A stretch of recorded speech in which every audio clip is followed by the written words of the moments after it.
Por que está acontecendo? Não era isso que eu queria.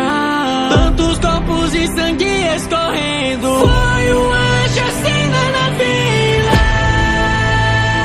Eu falhei e os vi morrer.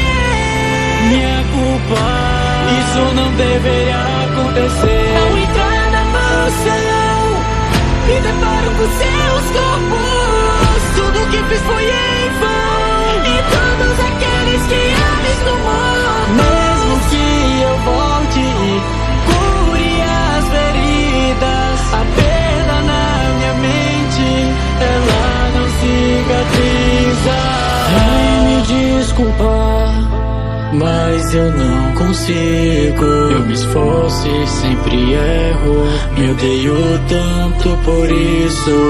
Não sou salvador, tudo que toco corrói. Não passo de um perdedor.